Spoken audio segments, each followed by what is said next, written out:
ஜோதிட ரகசியங்கள் நேயர்கள் அனைவருக்கும் வணக்கம். நான் தான் உங்க ஆஷா பரக்கண்ண பேசுறேன். தோல்விகளில் பல வகை உண்டு. ஆனால் எப்படிப்பட்ட தோல்வி வந்தாலும் ஒரு மனம் தைரியம் உள்ள மனிதன் அது தாங்கி சக்சஸ் ஆகக்கூடிய நிலைமை என்பது இருக்கு. ஆனா இந்த காதல் தோல்வி மட்டும் வந்து விட்டால் எவ்வளவு பெரிய தைரியம் படைத்த மனிதர்களாக இருந்தாலும் நிலை குலைய நேரிடும். ஏன் இறப்பு வரை கூட சென்றுவிடும். ஏனென்றால் அப்படிப்பட்ட கொடுமையானது இந்த காதல் தோல்வி. ஆக இந்த உலகில் பிறக்கின்ற அனைத்து மனிதர்களுக்கும் காதல் நன்றாக அமைந்து திருமணமாகி குழந்தைகளோடு நல்ல இல்வாழ்க்கையோடு நல்ல சந்தோஷமாக வாழக்கூடிய வாழ்க்கை என்பது அனைவருக்கும் அமைவதில்லை. ஒரு 100க்கு ஒரு 10 பேரோ இல்ல 1000க்கு ஒரு 100 பேரோ இந்த ரேஷியோல தான் காதல் திருமணம் சக்சஸ் ஆகுது. ஆக இன்று நாம் பார்க்க இருப்பது பாத்தீங்கன்னா காதல் திருமணம் யாருக்கெல்லாம் சாத்தியமாகும் இந்த டாபிக்ல தான் நீங்க வீடியோ போட இருக்கிறோம். மேலும் பாத்தீங்கன்னா காதல் திருமணம் என்பது பலவிதமான பிரச்சனைகளுக்கு உள்ளாகிறது. பாத்தீங்கன்னா நம்ம கிட்ட ஜாதகம் பார்க்க வருகின்ற நிறைய வாடிக்கையாளர்கள் காதல் திருமணம் சார்ந்த பல பிரச்சனைகள் சொல்றாங்க. இப்ப எடுத்துக்காட்டுக்கு பாத்தீங்கன்னா சில சில மனிதர்களுக்கு ஒருதலை காதல் பண்ணிருப்பாங்க, ஒன் சைடு லவ் மட்டும் பண்ணிட்டு இருப்பாங்க. எதிர்ப்பாளர் அவங்க லவ் பண்றாங்க சார், ஆனா வெளில சொல்ல மாட்டாங்க சார், இது போன்ற பிரச்சனைகள் அப்படி சொல்லி வரக்கூடிய மனிதர்கள் இருக்கிறாங்க. அவங்களும் லவ் பண்ணுவாங்களா, இது போல பிரச்சனைகள் இருக்கு. அப்படி இல்லைன்னா 2 பேருமே லவ் பண்றோம் சார், ஆனா இது நம்பகத்தன்மை அதிகமா கொஞ்சம் குறைவா இருக்கு சார், அவங்க நமக்கு நம்பிக்கையா இருப்பாங்களா, இது போல பிரச்சனைகள் நிறைய பேர் வந்துட்டு இருக்காங்க. இன்னும் பாத்தீங்கன்னா 2 பேருமே நல்லபடியா 2 சைட்ல பண்ணிட்டு தான் இருப்பாங்க. ஆனா பாத்தீங்கன்னா அவங்க குடும்பம் நிறைய பிரச்சனைகளால அவங்க குடும்பம் நிறைய தடங்கல் பண்ணுவாங்க. வீட்டுல நிறைய ஒத்துழைக்க மாட்டாங்க. நீ அவங்கள பார்க்க கூடாது, அவங்கள நீ பார்க்க கூடாது, இது போல பல பிரச்சனைகளால ஒதுக்கி வச்சிருவாங்க. இது போல பிரச்சனைகள் இருக்கக்கூடிய மனிதர்கள், காதல் சம்பந்தமான பிரச்சனைகள் வரக்கூடிய மனிதர்களை பார்த்திருப்போம். இன்னும் என்ன பண்ணுவாங்கன்னா அந்த குடும்பத்திலேயே ஏதாவது பில்லி சூனியம் வச்சிட்டாங்க சார். அதாவது 10 வருடமா நல்லா பழகி இருந்தாங்க, ஆனா இப்போ சமீப காலமாக ஒழுங்கா பழகுவதில்லை. இதற்கு ஏதாவது பில்லி சூனியம் அவங்க குடும்ப ரீதியாக ஏதாவது வச்சுட்டாங்களா அப்படின்னு சொல்லி சில மனிதர்கள் நம்மகிட்ட கேட்க வராங்க. இன்னும் பாத்தீங்கன்னா காதல் ஒழுங்காக அமைந்து திருமணமாகி நன்ற குழந்தைகள்லாம் உண்டாகி திருமணமாகி 10 வருடங்கள் கழித்த பிறகு பிரிவு ஏற்படும். காதல் திருமணமே ஆகி பிரிவு என்பது 10 வருடம் கழித்து ஏற்படும். ஏன்னா இந்த திருமணமே பண்ணதே வேஸ்ட், இப்படி சொல்லி பிரச்சனைகள் சொல்லி வரக்கூடிய மனிதர்களை பார்த்திருப்போம். ரொம்ப கஷ்டப்பட்டு சொல்லுவாங்க, என்ன சார் லவ் மேரேஜ் தான் பண்ணோம், ஆனா திருமணமாகி குழந்தையெல்லாம் உண்டாகி ஒரு 10 வருடம் கேட்டு இது போல சொல்றாங்க சார், இது போல வாழ்க்கை என்பது எங்களுக்கு பிரிவு என்பது ஏற்படுது அப்படின்னு சொல்லி வரக்கூடிய நிறைய மனிதர்களை நம்ம பார்த்திருக்கோம். இது போன்ற இன்னும் எண்ணற்ற காதல் சம்பந்தமான பிரச்சனைகளை நம்ம கிட்ட வரக்கூடிய மனிதர்கள் இருக்கிறார்கள். ஆனா இன்னைக்கு நம்ம பார்க்க இருப்பது யாருக்கெல்லாம் காதல் திருமணம் சாத்தியமாகும் அப்படின்ற டாபிக்ல நீங்க வீடியோ போட இருக்கிறோம். மேலும் பாத்தீங்கன்னா காதல் திருமணம் நடைபெறுதுதான், ஆனா அது எப்படிலாம் நடைபெறுதுன்னு பாத்தீங்கன்னா பல விதங்கள் நடைபெறுது. சில பேருக்கு பாத்தீங்கன்னா காதல் திருமணம் நன்றாக அமைந்து காதல் நன்றாக அமைந்து இரு குடும்பத்தாரும் நன்றாக ஒத்துழைத்து அந்த காதல் எந்த எதிர்ப்புமின்றி அந்த காதல் திருமணம் நடந்து நல்ல சந்தோஷமாக வாழக்கூடிய மனிதர்கள் என்பது இருக்கிறார்கள். இது ஒரு முதல் வகை. அடுத்த வகை பாத்தீங்கன்னா அந்த காதல் திருமணம் அதாவது குடும்ப உறுப்பினர் ஒத்துக்க மாட்டாங்க. 2 பேரும் எதிர்ப்பு தெரிவிப்பாங்க. இதனால ஓடி போய் ரிஜிஸ்டர் மேரேஜோ இல்ல கோயிலையோ திருமணம் செய்து வாழக்கூடிய மனிதர்கள். இது ஒரு காதல் திருமண வகை, 2வது வகை. 3வது வகை பாத்தீங்கன்னா அதாவது அவங்க காதல் எப்ப பண்ண ஆரம்பிச்சாங்களோ அப்பல இருந்து பல பிரச்சனைகள் சிக்கலுக்கு உள்ளாகி அசிங்க அவமானங்களுக்கு உள்ளாகி, அதாவது அப்படிப்பட்ட பல தடைகளை தாண்டி இந்த ஒரு திருமணம் என்பது நடைபெறும். இது ஒரு வகை காதல் திருமணம். சில பேர் என்ன ஆவாங்கன்னா காதல் திருமணம் பல தடங்களுக்கு உட்பட்டு இறுதியில் 2 பேரும் ஓடி போய் திருமணம் பண்ணி தலைமறைவாகவே வாழ்ந்து இருக்கக்கூடிய வகை என்பது பல வகை இருக்கிறது. சரி, இப்ப இது போன்ற வகைகளுக்கெல்லாம் எப்படிலாம் தொடர்புகள் இருக்கணும். ஆனா இந்த வீடியோட முக்கியமான குறிக்கோளை காதல் திருமணம் தான். ஆனா அந்த திருமணம் எப்படி வித்தியாசமா அந்த திருமணம் நடைபெறுது, சுமூகமாக நடைபெறுதா, பல சிக்கல்களுக்கு உள்ளாக அந்த திருமணம் நடைபெறுகிறதா, அவங்க காதல் பண்ணிட்டு இருக்கும் போது அவங்க காதல் உறவுகள் இதை சார்ந்து இருக்கும். இது போன்ற பல விஷயங்கள் முக்கியமான ஒரு குறிப்புகளோட ஒரு தொடர்புகளோட இப்ப ஒயிட் போர்ட்ல முக்கியமா பார்க்கலாம். காதல் திருமணம் சுமூகமாக இணக்கமாக நடைபெறுவதற்கு ஒருவருடைய ஜாதகத்தில் அந்த காதலை குறிக்கக்கூடிய 5ஆம் பாவம் எப்படிப்பட்ட தொடர்புகள் பெற்றிருக்கணும்னு பாத்தீங்கன்னா, யாருடைய ஜாதகத்தில் 5ஆம் பாவம் 5, 7, 11 இது போன்ற தொடர்பு கொள்கிறதோ அவர்களுக்கு மட்டும்தான் அவர்களுடைய காதல் சுமூகமாக இணக்கமாக இருக்கும். மேலும் பாத்தீங்கன்னா அவர்களுடைய காதல் திருமணம் ஆவதற்கு அவர்களுடைய இருதரப்பு குடும்பத்தாரும், அதாவது பொண்ணுடைய குடும்பத்தாரும் மாப்பிள்ளையோட பையனோட குடும்பத்தாரும் 2 பேரும் அந்த மனம் ஒன்றிணைந்து அந்த காதல் திருமணத்தை முன்னின்று நடத்தி வைப்பார்கள். இது முதல் தர அமைப்பு. இது போல தொடர்புகள் யாருக்கு தொடர்பு கொள்கிறதோ அவங்களுக்கு பாத்தீங்கன்னா எந்த எதிர்ப்புமே இருக்காது அவங்க காதல் திருமணத்திற்கு. அனைவரின் ஒத்துழைப்பையும் ஆசீர்வாதத்தையும் இது போன்ற தொடர்பு கொண்டிருக்கிற மனிதர்கள் வந்து நிச்சயமா அவங்களுக்கு அமையும். இதுதான் முதல் தர அமைப்பு. இரண்டாம் தர அமைப்பு எப்படி இருக்கும் பாத்தீங்கன்னா, பிறகு 5ஆம் பாவகம் யாருடைய ஜாதகத்தில் 3, 9, 7 இது போன்ற தொடர்பு கொள்கிறதோ அவங்க என்ன பண்ணுவாங்கன்னா அந்த உற்றார் உறவினோட எதிர்ப்பை சம்பாதிச்சு என்னடா அவங்க திருமணம் வந்து முன்னிருந்து நடத்தி வைக்க மாட்டாங்க. அதனால என்ன பண்ணுவாங்கன்னா நம்மளோட திருமணத்தை நடத்தி வைக்க மாட்டாங்க. அதனால இவங்க வந்து அந்த ஊரை விட்டு ஓடி போய் வெளியூரில் திருமணம் செய்து கொள்வார்கள். ஏன்னு பாத்தீங்கன்னா இந்த இடத்துல 3, 9 என்பது வெளியூரை குறிக்கக்கூடிய விஷயம். ஏன்னா இந்த 3, 9 என்பது 3 என்பது 4ஆம் பாவத்துக்கு 12ஆம் பாவம், 9 என்பது 10ஆம் பாவத்துக்கு 12ஆம் பாவம். அதனால என்ன பண்ணுவாங்கன்னா ஓடி போய் இந்த 7ஆம் பாவம் வந்து திருமணத்தை குறிக்கும். ஓடி போய் என்ன பண்ணுவாங்கன்னா ரிஜிஸ்டர் மேரேஜோ இல்ல கோயில்களிலோ திருமணம் செய்து கொள்வார்கள்.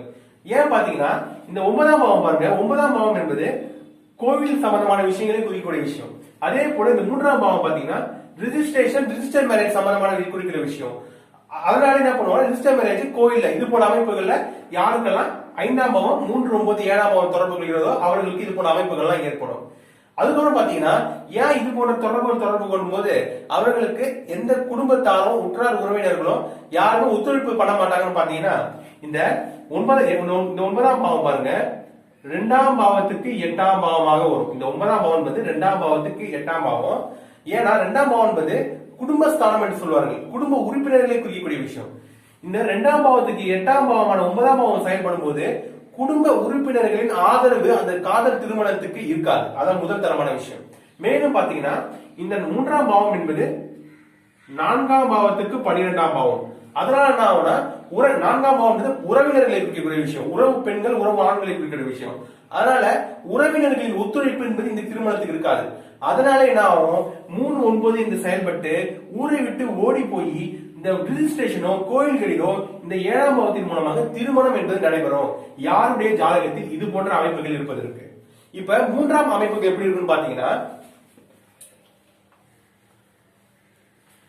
இப்ப யாருக்கெல்லாம் 5ஆம் பாவம் 1, 8, 7 இது போன்ற தொடர்பு கொள்கிறதோ இவர்கள் காதல் என்னைக்கு பண்ண ஆரம்பிச்சாங்களோ அன்னிலிருந்தே ஒரே பிரச்சனை தான். பல பிரச்சனையை சந்திச்சு தடங்கல்கள் சந்திச்சு அசிங்கம், ஏன்னா 8ஆம் பாவம் என்பது அசிங்கம், அவமானங்கள், துக்கங்கள் இது போன்ற விஷயங்களை குறிக்கக்கூடிய விஷயம். இல்ல இந்த 1 என்பது ஜாதகத்தை குறிக்கிற விஷயம். இது போன்ற பல அசிங்கங்களை சம்பாதிச்சு இறுதியாக இந்த 8ஆம் பாவத்தை உடைக்கக்கூடிய இந்த 7ஆம் பாவம் செயல்பட்டு திருமணத்தை நடைபெற வைக்கும். இது போன்ற அமைப்புகள் தொடர்பு கொண்டுச்சுன்னா நிறைய விதமான எதிர்ப்புகளை சம்பாதிப்பாங்க. அனைத்து தரப்பிலும் எதிர்ப்பு சம்பாதிச்சு அந்த திருமணம் என்பது இறுதியில் வந்து நடைபெற்று முடிஞ்சுவிடும். இறுதியான தொடர்பு யாருடைய ஜாதகத்தில் 5ஆம் பாவம் 1, 8, 12, 7 இது போன்ற தொடர்பு கொள்கிறதோ இது போன்ற மனிதர்களும் தன்னுடைய காதல் வாழ்க்கையில் நிறைய விதமான போராட்டங்களை சந்திச்சிருப்பாங்க, அசிங்க அவமானங்களை சந்திச்சிருப்பாங்க. தான் காதல் நிறைவேறுவதற்கு பல விதமான தடைகளையும் தாமதத்தையும் சந்திச்சு காதல் திருமணத்தை வந்து முடிச்சு வைப்பாங்க. ஏன்னா இதுல பாத்தீங்கன்னா காதல் திருமணம் என்பது அனைவர் மத்தியிலும் நடைபெறாது. ஏன்னா இது வந்து 8ஆம் பாவம் என்பது அசிங்க அவமானங்களை குறிக்கும். மேலும் இந்த 7ஆம் பாவம் பாத்தீங்கன்னா தலைமுறை வாழ்க்கையை குறிக்கக்கூடிய விஷயம். இது போன்ற அசிங்க அவமானங்கள் பெற்று 2 பேரும் ஓடி போய் திருமணம் இறுதியில போய் திருமணம் என்பது நடைபெறும். நடைபெற்ற பிறகும் ரிட்டர்ன் வந்து சொந்த ஊருக்கு வர மாட்டாங்க, தலைமறைவான வாழ்க்கையை வாழ்ந்துட்டு இருப்பாங்க. ஏன்னா இது போல 8ஆம் பாவ தொடர்பு இருக்கும்போது ரிட்டர்ன் சொந்த ஊருக்கு வர முடியாது, தலைமறைவான வாழ்க்கை, அதாவது அசிங்க அவமானங்கள் பெற்று ஊரை விட்டு ஓடி அங்க போய் திருமணம் செய்து கொண்டு தலைமறைவான வாழ்க்கையை வாழ்ந்து கொண்ட அமைப்பு என்பது இது போன்ற அமைப்புகள் யாரெல்லாம் தொடர்பு கொள்கிறோ ஏற்படும். இப்ப 4 விதமான தொடர்பு நம்ம பார்த்தோம். ஃபர்ஸ்ட் தொடர்பு எப்படி இருக்கும், அதாவது 2 குடும்பத்தாரும் சுமூகமாக இணக்கமாக அந்த காதல் திருமணத்தை நடைபெற்று வரக்கூடிய அமைப்பு 5ஆம் பாவகம் 5, 7, 11 இது முதல் தர அமைப்பு. 2ஆம் தர அமைப்பு பாத்தீங்கன்னா உற்றார் உறவினர்கள் ஒத்துழைப்பு இல்லாமல் ஊரை விட்டு ஓடி போய் ரிஜிஸ்ட்ரேஷனோ இல்ல கோவில்களோ திருமணம் செய்து கொள்ள அமைப்பு யாருக்கெல்லாம் 5ஆம் பாவம் 3, 9, 7 தொடர்பு கொள்கிறதோ. அதுவே 5ஆம் பாவகம் 1, 8, 7 தொடர்புகள் கொள்ளும் போது அவர்களுடைய காதல் வந்து திருமணமாவதற்கு நிறைய விதமான சோதனைகளையோ விஷயங்களையும் தடைகளை வந்து சந்திச்சிருப்பாங்க. இறுதியான அமைப்பு பாத்தீங்கன்னா பலவிதமான அசிங்க அவமானங்கள் தடைகளை சம்பாதிச்சு ஊரை விட்டு ஓடி போய் திருமணம் செய்து தலைமறைவா வாழக்கூடிய அமைப்பு யாருக்கெல்லாம் இறுதியான அமைப்பு இது போன்ற அமைப்புகள் தொடர்பு கொள்கிறதோ இப்ப அவங்க காதல் செஞ்சு கொண்டிருக்கும் போது அவர்களுடைய காதல் எதை சார்ந்து இருக்கும்ன்றதை இப்ப நம்ம பார்க்கலாம். இப்ப நம்ம ஃபர்ஸ்ட் முதல் தர அமைப்பு எடுத்துக்கலாம். யாருடைய ஜாதகத்தில் 5ஆம் பாவகம் 5, 7, 11 தொடர்பு கொள்ளும் போது சுமூகமான காதல் திருமணமாக ஆகும் அப்படின்னு சொல்லிட்டோம். அதே போல இப்ப அவங்க காதல் செஞ்சுட்டு இருக்கும் போது அவர்களுடைய காதல் எதை சார்ந்து இருக்குன்னு பாத்தீங்கன்னா, இப்ப நம்ம இந்த 5ஆம் பாவத்தின் புத்திநாதனாக சூரியன் வரும் பட்சத்தில் 5ஆம் பாவத்தின் புத்திநாதனாக சூரியன் வரும் பட்சத்தில் சூரியன் என்பது ஆதிக்க மனப்பான்மையை குறிக்கும், ஈகோ சம்பந்தமான விஷயத்தை குறிக்கும், தான் என்ற கர்ப்பம் ஆணவத்தன்மையை குறிக்கும். அப்ப அவங்களுடைய காதல் தன்மையில் காதல்ல வந்து ஒரு விதமான ஈகோ கிளாஷ் என்பது இருக்கும். தான் பெரியவனா நீ பெரியவனா, எனக்கு நீ அடங்கி போனோம், உனக்கு நான் அடங்கி போனோம், இது போன்ற ஒத்துழைப்பு இல்லாம இருக்கும். ஆனா இருந்தாலும் அவர்களுடைய காதல் வந்து திருமணம் வரைக்கும் போயிடும். நம்ம வந்து காதல் திருமணம் எதன் அடிப்படையில் சார்ந்து இருக்குன்றதுதான் முக்கியமான விஷயம். சூரியனின் 5ஆம் பாவ புத்திநாதன் சூரியனாக இருந்தால் ஈகோ அதிகமாக இருந்து காதல் திருமணம் நடந்து முடிஞ்சுவிடும். அதுவே பாத்தீங்கன்னா 5ஆம் பாவத்தின் புத்திநாதனாக சந்திரன் இருக்கும்போது, சந்திரன் என்பது அன்பு பாசம் சார்ந்த விஷயங்களுக்கு அதிபதி. இந்த இடத்துல 5ஆம் பாவத்தின் புத்திநாதனாக சந்திரன் இருக்கும்போது இருவரும் ஒருத்தர் மேல அன்பு பாசம் அந்யுன்யம் நட்புறவு இது போன்ற பல விஷயங்கள் வந்து அவர்களுடைய உடலை விட உள்ளத்தை அதிகமாக நேசிக்கக்கூடியவர்களாக இருப்பார்கள் யாருடைய ஜாதகத்தில் 5ஆம் பாவம் புத்திநாதனாக சந்திரன் இருப்பவர்களுக்கு. இதுவே 5ஆம் புத்திநாதனாக செவ்வாய் இருக்குன்னு வச்சுங்க. செவ்வாய் என்பது வம்பு வழக்கு சம்பந்தமான விஷயம். எனி டைம் ஏதோ ஒரு சண்டை சச்சரவாவே 2 பேருக்குள்ள போயிட்டே இருக்கும்.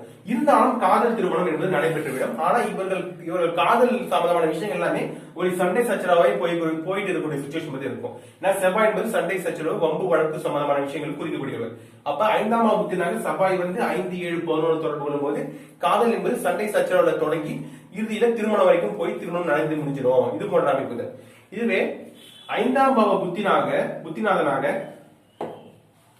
ராகு இருந்துச்சுன்னு வச்சுங்க. ராகு என்பது அந்நிய மதத்தவர்களை குறிக்கும். அந்நிய மதம், அந்நிய ஜாதி, அந்நிய இனம் இது போன்ற விஷயங்களை குறிக்கக்கூடியவர். அதனால 5ஆம் பாவ புத்திநாதனாக யாருக்கு இப்ப 5ஆம் பாவ புத்திநாதனாக யாருக்கு ராகு என்ற கிரகம் வந்து 5, 7, 11 தொடர்பு கொள்கிறதோ இவங்க யாரை காதலிப்பாங்கன்னா அந்நியர்களை காதலிப்பாங்க. அது மதமாக இருக்கலாம், இனமாக இருக்கலாம், மொழியாக இருக்கலாம், கலாச்சாரமாக இருக்கலாம். ஏன்னா அந்நியம் சம்பந்தமான விஷயங்களை குறிக்கக்கூடியவர் ராகு. 5ஆம் பாவ புத்திநாதனாக ராகு வந்து 5, 7, 11 தொடர்பு கொள்ளும் போது அந்நிய இனத்தவரையும் மதத்திலையும் மொழியினரையும் காதல் செய்து திருமணம் பண்ணிக்குவாங்க. இவர்களுடைய காதலை வந்து மறைச்ச வைக்க முடியாது. மறைமுக ரகசிய காதலே கிடையாது. ஏன்னா ராகு என்பது பிரம்மாண்டத்தை குறிக்கக்கூடிய விஷயமா இருக்கிறதுனால காதல் என்பது அனைவருக்கும் தெரிந்தபடியாக இருக்கும். மேலும் காமம் சார்ந்த இச்சைகள் சார்ந்த விஷயங்கள்ல அதிகமா நாட்டம் செலுத்தக்கூடிய காதல் உணர்வுகளாவே அதிகமாக இருக்கும். ராகு யாருக்கெல்லாம் 5ஆம் பாவ புத்திநாதனா ஒரு பட்சத்துல. அதுவே 5ஆம் பாவ புத்திநாதனாக குரு ஒரு பட்சத்தில், இப்ப 5ஆம் பாவ புத்தினாக குரு வந்து வச்சுங்க. குரு என்பது நம்பகத்தன்மை மிகுந்த காதலாக இருக்கும். நம்பகத்தன்மை நம்பிக்கை சார்ந்த விஷயம். 2 பேரும் ஒருத்தர் மதிப்பாங்க, நம்பிக்கை வைப்பாங்க. தெய்வீக காதல் என்று சொல்ல கேள்விப்பட்டிருப்போம். அது இதுதான். குரு பகவான் யாரோட ஜாதகத்துல 5ஆம் பாவ புத்திநாதனாக வரும்போது இதுதான் தெய்வீக காதல் சொல்லுவாங்க. நம்பகத்தன்மை மிகுந்த காதல். ஒருத்தர் மேல மதிப்பு மரியாதை வச்சிருந்து இந்த காதல் வந்து திருமணம் வரைக்கும் போய் முடிந்து இனிமையாக நடந்து முடிஞ்சிடும். அதாவது 5ஆம் பாவ புத்திநாதன் குரு வந்துச்சுன்னா. அதுவே 5ஆம் பாவ புத்திநாதனாக சனி வரும் பட்சத்தில் அவங்களுடைய காதல் எல்லாமே ஒரு சோகமாவே இருக்கும். சோகமயமான காதலாவே இருக்கும். ஒரு சந்தோஷமான ஒரு இதுவே இருக்காது. எப்போதுமே ஒரு சோக தோற்றம் மிகுந்த ஒரு காதல் சம்பந்தமான விஷயங்களாவே இருக்கும். அதுவே 5ஆம் பாவ புத்திநாதனாக புதனாக இருக்கும் பட்சத்தில் இவர்களுடைய காதல் உணர்வுகள் எல்லாமே பாத்தீங்கன்னா புதன் என்பது கலைகளுக்கு அதிபதி, விகடமா பேசக்கூடிய சம்பந்தமான விஷயங்கள் குறிக்கக்கூடியவர். ஆக 5ஆம் பாவ புத்திநாதனாக யாருக்கெல்லாம் புதன் வந்துச்சுன்னா ரொம்ப விகடமாவோ சந்தோஷமாவோ ஆனந்தமாவோ மகிழ்ச்சி சிரிப்பு எல்லாமே கலந்த ஒரு காதல் சம்பந்தமான விஷயமா அமைஞ்சு போய் இந்த இடத்துல 5, 7, 11 தொடர்பு கொள்றதுனால காதல் திருமணத்து வரைக்கும் போயிடும். ஏன்னா புதனோட தன்மை என்பது விகடமான சிரிப்பாக பரவக்கூடிய தன்மையை குறிக்கக்கூடியவர். ஆக இவங்களுக்கு காதல் சம்பந்தமான விஷயமே ரொம்ப சிரிப்பு மகிழ்ச்சி ஆனந்தமா இருக்கக்கூடிய சுச்சுவேஷன் இருக்கு. அதுவே 5ஆம் பாவ புத்திநாதனாக இறுதியில் பாத்தீங்கன்னா கேது வந்துச்சுன்னு வச்சுங்க, மோட்சக்காரகன் கேது வரும் பட்சத்தில் இவரும் அந்நிய மதம், கலாச்சாரம், இனம், மொழி இது சார்ந்த விஷயங்களை குறிக்கக்கூடியவர், வேற்று மதத்தையோ வெளிநாட்டவரையும் குறிக்கக்கூடியவர்.